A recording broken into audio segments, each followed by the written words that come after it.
ہمارے ہاں افسوس کی بات سب سے ایک اور بڑی ہے، ہم سنی سنائی کو بہت زیادہ ترجیح دیتے ہیں، کتابیں پڑھتے نہیں ہیں، کتاب کبھی کھول کے نہیں دیکھی۔ یار سب سے حسین دوست میں آپ کو بتاؤں، دنیا میں اس معاشرے کے اندر آپ کا سب سے حسین دوست، اگر کوئی چاہتے ہیں اچھے سے اچھا دوست ملتا ہے تو پھر دوستی لگاؤ کتاب سے، پھر دوستی لگاؤ کتاب سے، اس سے بڑا اچھا کوئی دوست نہیں ہے۔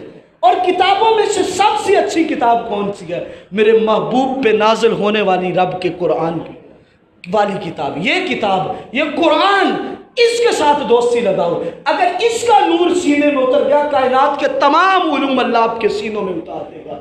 اگر قرآن نہیں آتا تو لاکھ تحقیقات کرتے پھریں، محقق اثر بنتے پھریں، جو مرضی بنتے پھریں، پلے کچھ نہیں پڑنے والا۔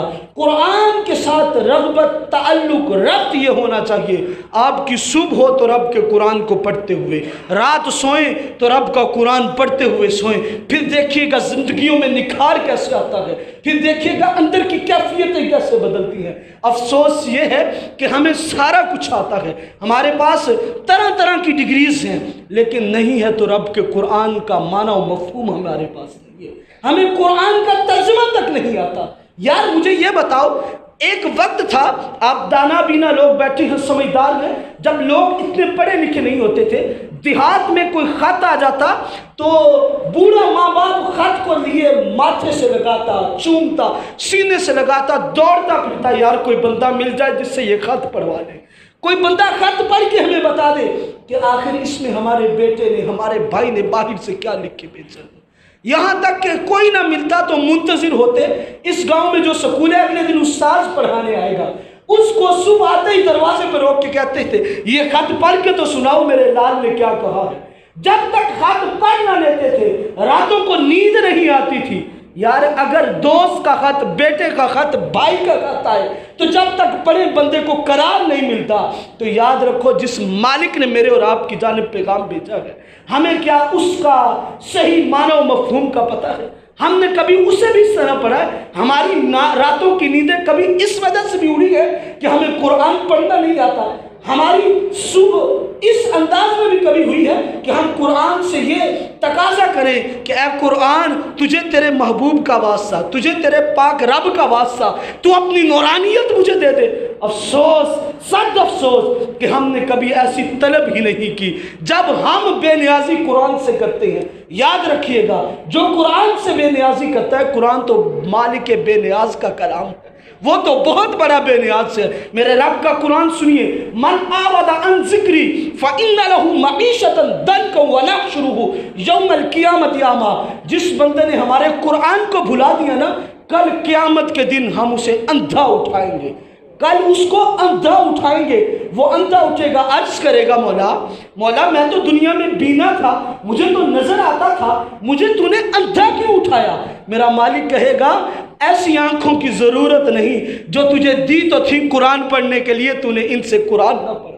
اللہ کہے گا تیرا اب، جب تیرا آنکھوں کا جو مقصد تھا وہ قرآن پڑھنے کے لیے تھا، وہ تو نے مقصد نہیں پورا کیا، اب تو میرا چہرہ جو میری شیان شان ہے وہ بھی نہیں دیکھ سکتا۔ اللہ اس کو وہ منازل، من اعرض عن ذکری فإن له معیشہ، اللہ اس بندے کی روزی کو تنگ کر دیتا ہے جو قرآن سے وابستہ نہیں ہوتا۔ آج ہم در بدر ٹھوکریں کھاتے پھرتے ہیں، بھائی پوری نہیں پڑتی، 7 افراد 8 افراد ہیں، پوری نہیں پڑتی۔ افسوس پوری کیسے پڑھ سکے؟ بھائی کبھی نہیں پوری پڑے گی جب ہم نے قرآن کو پس پش ڈال دیا۔ من اعرض عن ذکری فإن له معیشۃ ضنکا، وہ بندہ دنیا میں اس طرح ہوگا جیسے فقیر ہوتے ہیں، یتیم ہوتے ہیں، مسکین ہوتے ہیں، بھوکے پیاسے مانگتے پھرتے ہیں، اللہ اس بندے کو ایسی حالت میں کر دے گا۔ بھائی ہمارے اوپر یہ مصیبتیں، پریشانیاں، تنگیاں، یہ زیز کے اندر تنگیوں کی کیفیتیں اسی وجہ سے ہیں، ہم قرآن نہیں پڑھتے، ہم قرآن کھولتے نہیں۔ افسوس کے ساتھ یہ میں کہہ رہا ہوں، ہمارے ہاں گھروں میں پڑے ہوئے قرآنوں کو دیمک چاٹ جاتے ہیں، ہمارے ہاں گھروں میں پڑے ہوئے قرآن مٹی سے اٹے ہوتے ہیں، گرد اتنی ہوتی ہے کہ جب اٹھا کے صاف کرے نا تو ان میں سے گرد ایسے نکلتی جیسے صدیاں ہوگی اسے اٹھایا ہی نہیں ہے۔ اب ہمارے یہاں قرآن کب اٹھاتے ہیں؟ جب کسی سے قسم لینی ہو نا تو اب قرآن اٹھا لاؤ بھائی، قرآن کی قسم لیں گے. یا بیٹی کو رخصت کرنا ہے تو بھائی قرآن کے سائے میں رخصت کریں گے. بھائی اس وقت قرآن کے سائے میں رخصت کی ہوئی بچی کا کوئی فائدہ نہیں جب اس بچی کو تو نے قرآن کا دودھ نہیں دیا. تو نے اپنی زندگی میں اس بچی کو یہ نہیں بتایا تیری صبح قرآن پڑھتے ہوئے ہو، تو پھر ان چیزوں کا کوئی فائدہ نہیں ہوگا.